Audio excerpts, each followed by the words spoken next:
তিনিবাৰকৈ লোকসেৱা আয়োগৰ পৰীক্ষাত অৱতীৰ্ণ হৈ অৱশেষত এপিএছৰ ৪৬ সংখ্যক স্থান পালে লখিমপুৰৰ মৈদমীয়া গাঁৱৰ প্ৰিয়ংকা শইকীয়াই। শুকুৰবাৰে প্ৰিয়ংকাক বিশেষভাৱে সম্বৰ্ধনা জনায় ফটিক শইকীয়া সৰণী হলি চাইল্ড হাইস্কুলত। জিতুল শইকীয়া আৰু মিনু শইকীয়াৰ কন্যা প্ৰিয়ংকা শইকীয়া সৰুৰে পৰা আশা আছিল এগৰাকী প্ৰশাসনিক বিষয়া হোৱা। সেই সপোন পূৰণ হ'ল অৱশেষত প্ৰিয়ংকা শইকীয়াৰ।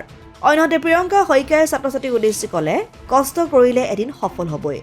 প্ৰথমে মই আজি ফটিক চন্দ্ৰ শইকীয়া মেমৰিয়েল হলি চাইল্ড স্কুলক ধন্যবাদ জনাইছোঁ মই ইয়ালৈ নিমন্ত্ৰণ কৰি অনাৰ বাবে। মই কেনেকৈ প্ৰস্তুতি চলাইছিলোঁ বুলি ক'লে মোৰ বহুত দীঘলীয়া প্ৰস্তুতি হয়। মই 2018 চনৰ পৰাই প্ৰস্তুতি চলাইছিলোঁ আৰু এইটো মোৰ তৃতীয়টো এটেম্প হয়। তো এবাৰ ফাইনেলি মোৰ ক্লিয়াৰ হ'ল। মই ভাবোঁ যে অসামৰিক সেৱা বা যিকোনো লক্ষ্যত উপনীত হ'বৰ কাৰণে আমি হাৰ্ডৱৰ্ক কৰিবই লাগিব। হাৰ্ডৱৰ্ক নকৰিলে আমাৰ একো নহয়।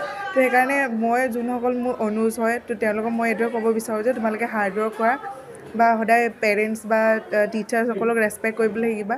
তো তেনেকৈ যদি আগবাঢ়ি যায় সকলোৱে সফল হ'ব যি লক্ষ্যত উপনীত হ'ব বিচাৰে।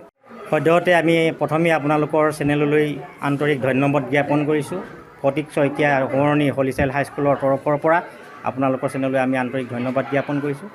লগতে আমাৰ একেই উদ্দেশ্য যে আমাৰ এইখন গাঁৱৰে এগৰাকী ছাত্ৰীয়ে ইমান সুখ্যাতিৰে তেওঁ APSC ছিলেকশ্যন হৈ DSP লেভেলত তেওঁ পাবলৈ সক্ষম হৈছে। তাৰ মূলতে তেওঁলোকৰ মাক দেউতাক পৰিয়ালবৰ্গ আছেই, তাৰ লগত তেওঁলোকৰ সহযোগিতা কৰা সকলো গাঁওবাসী আছে আৰু গাঁওবাসীৰ এটা ডাঙৰ গৌৰৱ, লগতে এই জিলাখনৰ গৌৰৱ, লগতে অসমখনৰ গৌৰৱ। আৰু এই ছাত্ৰ ছাত্ৰীসকলে এটকাও পইচা খৰচ নকৰাকৈ তেওঁলোকৰ নিজৰ সাৰ্থক অনুযায়ী কষ্টসাধ্যে তেওঁলোকৰ যিখিনি অধ্যয়ন সেই অধ্যয়নক প্ৰতিষ্ঠিত কৰিবলৈ সক্ষম হৈছে। আৰু সেয়েহে এই চৰকাৰখন হিমন্ত বিশ্ব শৰ্মা চৰকাৰক মই এনেধৰণেই মই ধন্যবাদ জ্ঞাপন কৰিম যে যিসকল মেধাৱী ছাত্ৰ ছাত্ৰী তেওঁলোকে যে নিজৰ পৰীক্ষামূলক ব্যৱস্থাত অৱতীৰ্ণ হৈ তেওঁলোকে সুখ্যাতিৰে এটকাও পইচা খৰচ নকৰাকৈ যে তেওঁলোকে উত্তীৰ্ণ হ'বলৈ সক্ষম হৈছে, তাৰ কাৰণে আমি আমাৰ এই বিদ্যালয়ৰ ফালৰ পৰা আমি চৰকাৰকো ধন্যবাদ জ্ঞাপন কৰিছোঁ। আৰু আমাৰ সেই প্ৰাৰ্থীগৰাকীক আমি সম্বৰ্ধনা জনাইছোঁ। কাৰণ হ'ল তেওঁ আমাৰ বিদ্যালয়ৰ ছাত্ৰ ছাত্ৰীসকলক উদ্দেশ্যি যিখিনি বক্তব্য ৰাখিলে সেই বক্তব্যত যাতে আমাৰ ছাত্ৰ ছাত্ৰীসকলেও তেওঁৰ সেই যি আদৰ্শ সেই আদৰ্শত অনুপ্ৰাণিত হয় তাৰ বাবে আমি আশা ৰাখিছিলোঁ।